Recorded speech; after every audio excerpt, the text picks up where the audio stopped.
Thank you, Lyston. My name is Mark Valencia. I'm a pensioner. I have a question for Alex Metelitsa. You didn't mention the enormous resources of gas clathrates under the continental slope. I'd like you to elaborate a little bit on that and consider how that might change your projections and your conclusions.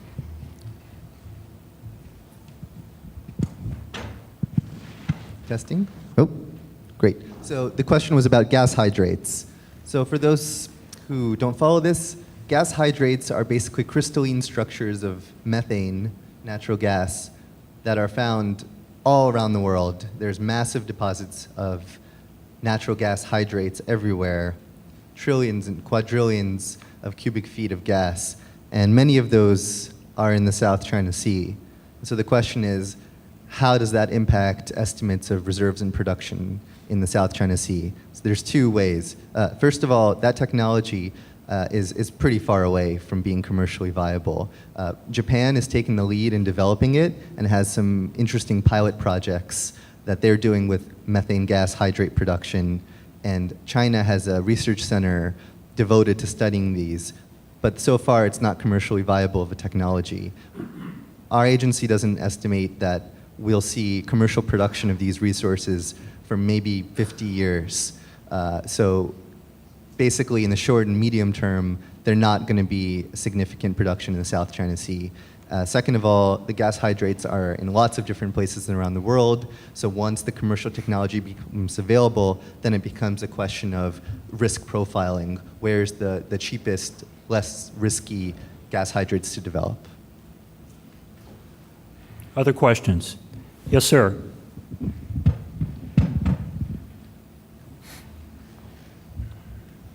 Good morning. Lee Cordner from University of Adelaide in Australia. I have two questions. Firstly, to Alex the Younger. For many years, I attended conferences like this where we fretted about world peak oil and I guess gas energy more broadly. But the scenario that you've outlined indicates a significant shift perhaps in that. So I'd appreciate your remarks on where we now see the future of oil going forward. And the second question is for Alex, the slightly elder. You indicated that you lamented, if you like, that the levels of understanding and cooperation between navies and the vast merchant fleets were not as good as they needed to be. However, I guess my anecdotal and experiential perception is that that has actually probably increased or improved in recent years because of the anti-piracy operations and because of the enforcing UN Security Council sanctions in the Middle East, Persian Gulf region, etc., where I think certainly in my Navy I have a perception that we've had a lot more to do with the merchant marine than probably in the previous decades. So I'd appreciate your remarks on that. Thank you.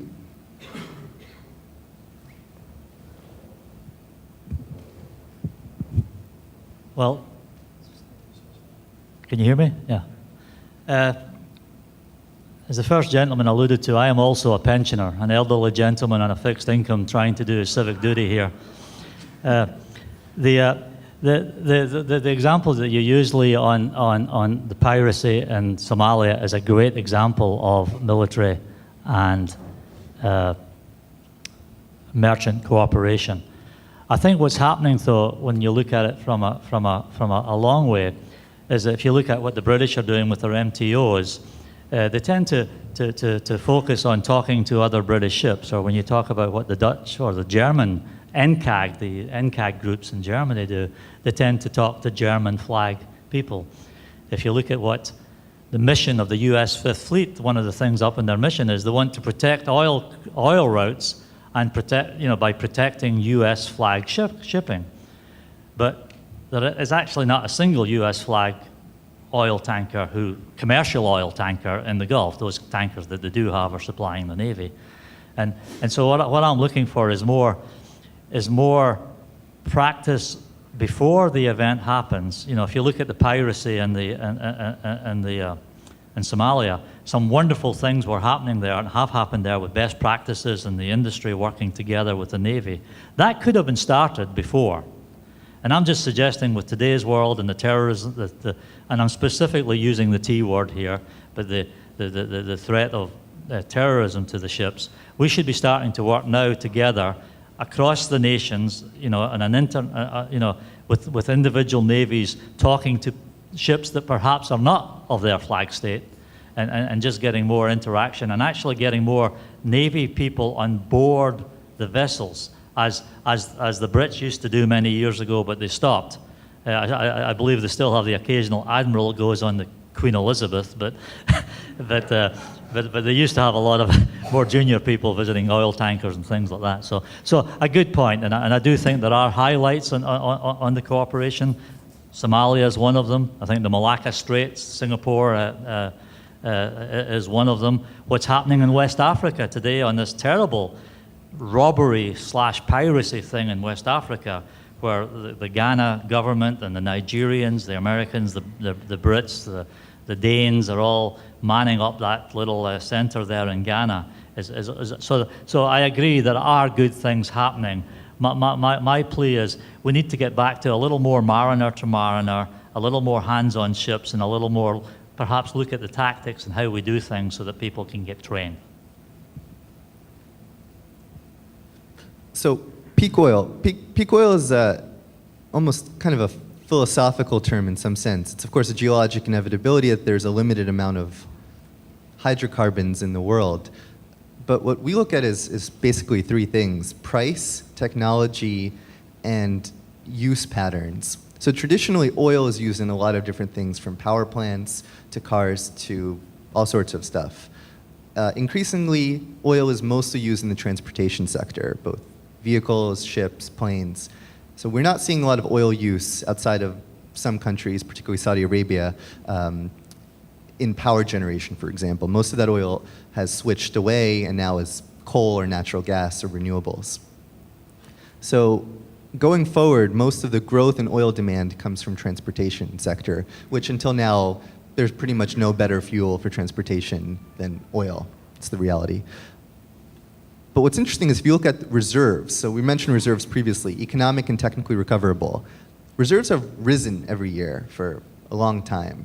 How is it that we keep producing oil, but the reserves of oil keep rising? And that's because there's new technology that comes online, and the price changes that makes previously uneconomic oil now economic. And so because of that, looking at dynamics of growth, particularly in the transportation sector, growth in technology, and growth in regional patterns, our projections say that there is enough oil to supply that met demand. There will be price increases, though. The price of oil will go up. As the price of oil goes up and technology becomes better, then we start to see more and more previously uneconomic areas of oil now come into production. Thank you. Other questions? Yes, sir. Right there. Hello. Alan Breakspear. I'm a retired government and business intelligence analyst, but my question isn't directly in that regard. I failed yesterday to get a reasonable answer to a question about intelligence, so I won't go there again. First, I want to congratulate the panelists. This was an outstanding set of presentations. I found it very useful. I want to talk to Alex, as he called himself, the younger. I try and keep track of critical infrastructure protection activities as they're going on around the world. My sense is that what you're talking about of military and commercial cooperation is a highlight in that area.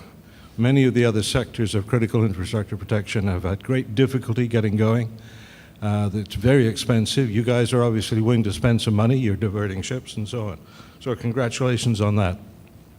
The one area that I would appreciate if the panel had spent a little more time on is the political aspects of the economic factors that you've all talked about.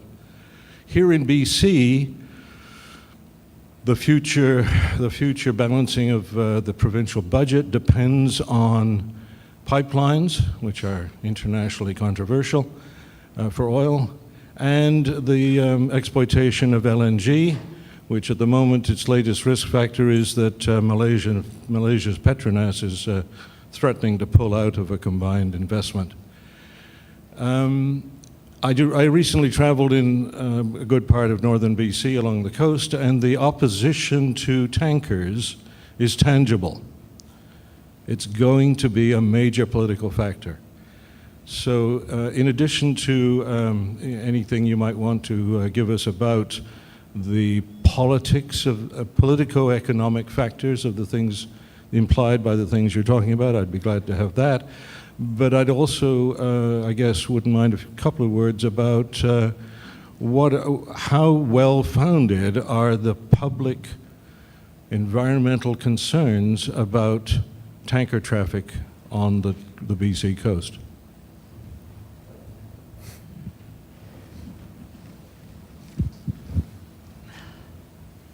Well, it was really nice going to dinner last night and seeing some demonstrators demonstrating against you guys. It was very relaxing for me because I'm used to the other way around, as being the person demonstrated for.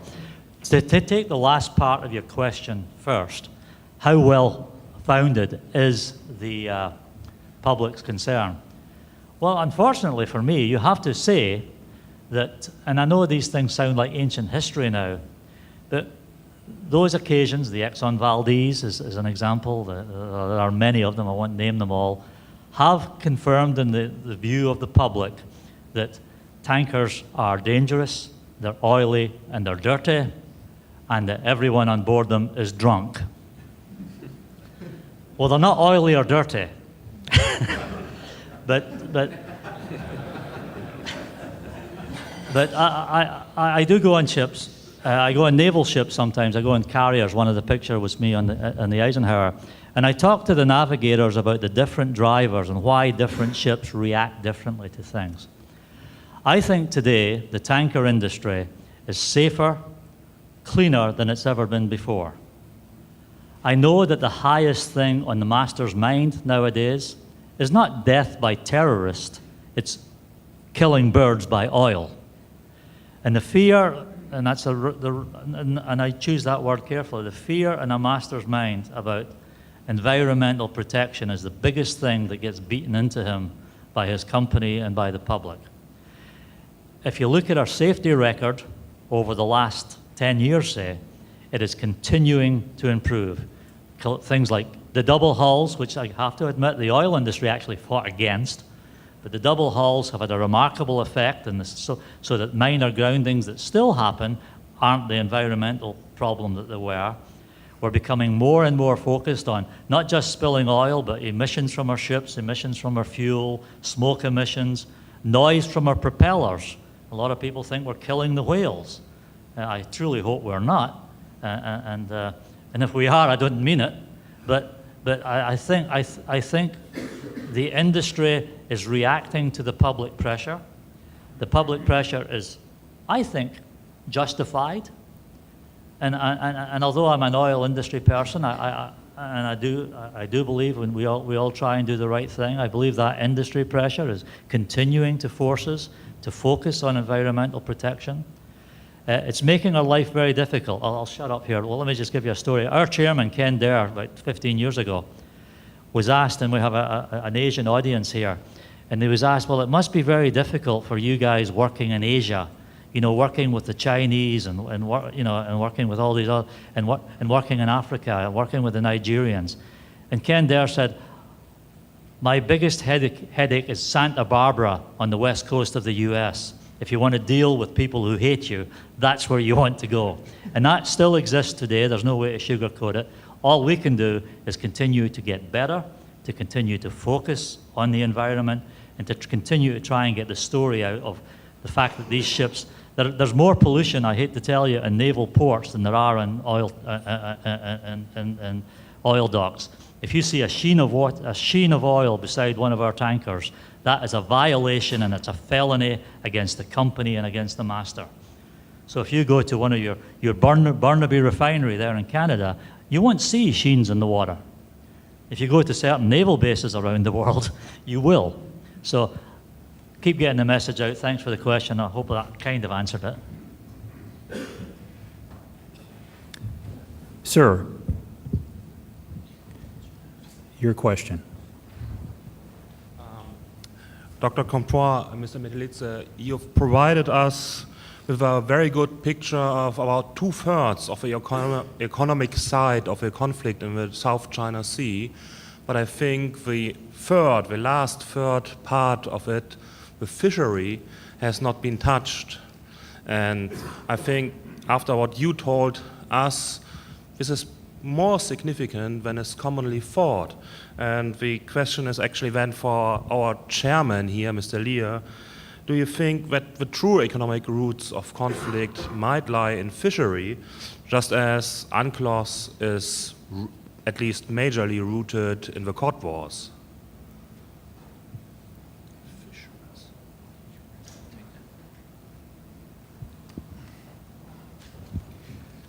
If you're talking about fisheries in the South China Sea,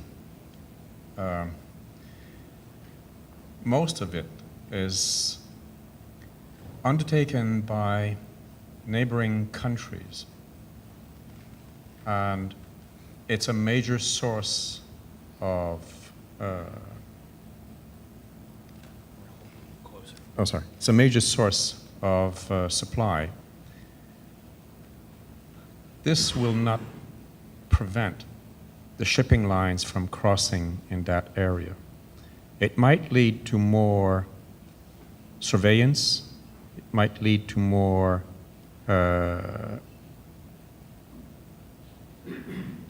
care of the pilot and the captains that are crossing over there.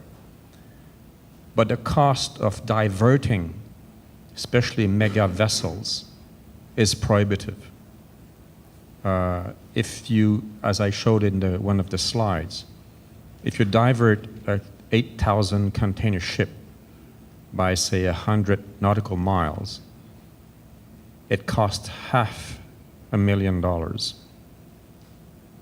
And we have analyzed the Baltic Dry Index and how it costs to charter a ship at $50,000 a day.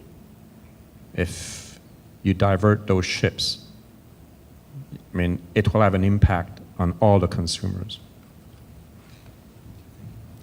Sir, please. Yes, thank you. I have a question for Alexander Metelitsa. Alexander Sheldon Duplay from Defense Historical Service in France. My question is about the oil rig in the Chinese offshore oil rig near the Vietnamese coast. What is your interpretation?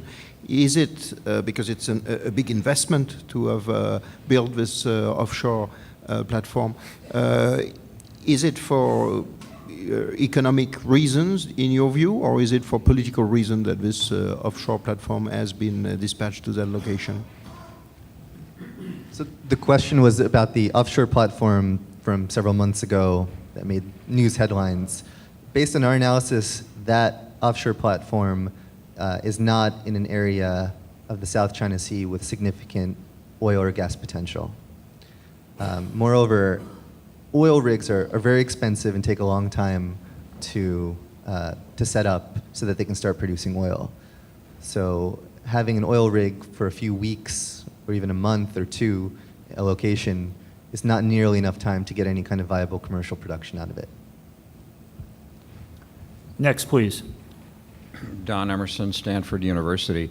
My question follows on the last question. I wonder, Alex, if you could explain for me why there is such a disparity in the Chinese estimates of hydrocarbons and the American ones from the USGS. We know that those Chinese estimates do vary. My impression is that estimates that are coming out of official quarters, the foreign ministry, for example, tend to be even higher than the estimates that are coming out of business entities, SOEs, in China. But basically what strikes me is the dramatic gap between the American estimates, which are so low, and the Chinese estimates, which are so high. Can you explain that discrepancy? I don't think I can explain the discrepancy, but I can give you some context for it.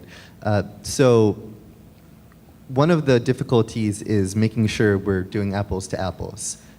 So we have to make sure we're talking about reserves, resources, undiscovered, technically recoverable, all these different terms. So it's not always clear what everyone's talking about. If you look at Chinese National Offshore Corporation annual reports, where they actually list reserve estimates by location, their reserve estimates are very similar to ours. So in terms of the companies themselves reporting reserves, there's very little discrepancy. The discrepancy is in not reserves, but resources, so not necessarily economically viable or technically recoverable. So the USGS, the US Geological Survey, has estimates about prices, about technology. If you vary those levers and you say, okay, well, we're assuming a different price, or we're assuming a different level of technology, you can get a different level of technically recoverable resource. There's different probabilities, so we take the median number and say the mean number actually. They might be taking a higher number, a lower probability number. These are just conjectures. In all honesty, I can't tell you because the Chinese estimates don't have a research methodology that we have seen. So we don't have a report that we can compare those numbers to. So the data we have is just based on company reports, industry reports, and the US Geological Survey data that we collect. Time for one more question. Yes. Lee Cordner again, and thank you for taking another question from me. Listening to this conversation has caused my strategic analytical brain to tick over and try and join a few dots. So I'm going to make a bit of a statement, and then perhaps this panel, Claude and perhaps Alex Walker might wish to comment, but I suspect what I'm going to raise might be something for others to discuss perhaps later in the conference. What this increasing size, capacity, and number of containers and so on being carried around the world, plus the just-in-time nature of the international maritime trading system has highlighted for me is the incredible challenges this may present for all of us involved in protecting this into the future. And for example, visit board search and seize type operations in the future because of the profound impact that just doing that can have on this system, the costs to the shippers and the global economy more broadly. In my youth, we spent a lot of time in and around the Middle East stopping, boarding and searching merchant vessels, and often had to deal with disgruntled captains, merchant captains, who weren't very happy about being held up for a few hours while we discharged our responsibilities under the United Nations Security Council requirements, etc. I'm just wondering, how do you see this unfolding into the future? I mean, for example, I could quite easily foresee a situation where a simple terrorist threat or suggestion of a threat on board the container traffic in this global just-in-time system could cause an enormous disruption if it's not handled very carefully and prudently by the international maritime security community. I see enormous potential changes in the risk profile and, of course, therefore lessons for all of us in how we might deal with this in the future.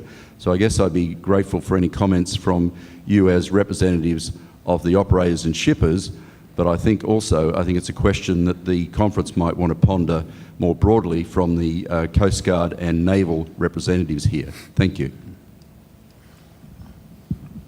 Well, can I just start that one, Lee? Thank you for that question. The first thing I want to say, and it goes back to the question that the intelligence gentleman just asked, what is the public perception of our industry? We cannot allow ourselves to fall into the trap of thinking we're big, we're important, we're making a lot of money, therefore we should be above all of that stuff. I think disgruntled captains need to remain disgruntled. I encourage the navies of the world to slow down ships where they have to. Being driven by a schedule alone is a very, very dangerous thing. It's operationally dangerous and it's politically dangerous. Using container ships as an example, more so than tankers, schedule is king. That's a good thing. It also can drive bad behaviors. So whilst schedule, perhaps in an oil tanker, environmental protection is the biggest thing, and a container ship, perhaps schedule is the biggest thing. That drives different behaviors.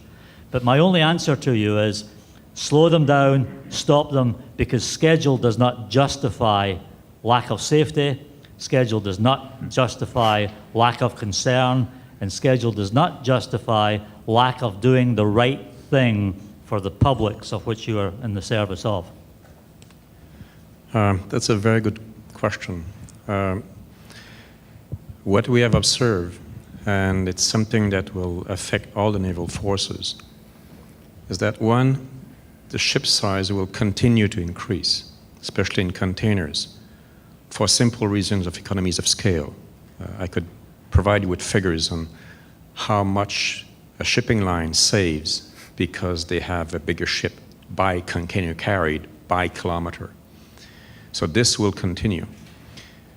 But what we've observed, and I hinted to that in my presentation, is that there are port expansions being undertaken in the Asian facade of the Pacific. This is not being matched in North America. So you will have a discrepancy, and what might happen is that even though when you're talking about time determinant, and I agree with my colleague, it's not a question of speed, it's just a question of arriving on time, whatever that is. But the naval forces, if trends continue, you might have to survey more often North America's coast rather than the Pacific coast on the Asian side, because you might have more congestion here. So it raises a lot of issue in terms of infrastructure expansion in North America. I mean, Vancouver has to expand, Prince Rupert has to expand, LA has to expand, Seattle has to expand, and so on and so forth. If they don't, then you will have huge ships that will be queuing one behind the other. And it's very important to be aware of this aspect. So let me conclude this great panel by saying that it's been a real pleasure for me. I've known these three gentlemen for about 36 hours, and I've been very impressed with their expertise as they have shown you here today. I would recommend that with Claude, one thing he did not mention is that his university and the efforts that he leads on the Arctic, they have amazing expertise, and for those nations here interested in the Arctic, to spend some of our remaining conference time talking with Claude about that. With Alex W., the very quiet one on the end, I would recommend for those navies, for those uniformed personnel who are interested in his experience in linking merchanters with mariners, to talk with him about some potential future activities. And finally, with Alex in the middle, I would ask our Chinese representatives to perhaps link him up to your experts so that maybe, Jim, in 2 years, we could have a joint US-Chinese presentation on the data on the South China Sea. I'm not sure if I could lead that panel, but keep me in mind, okay? Thank you very much to our panelists.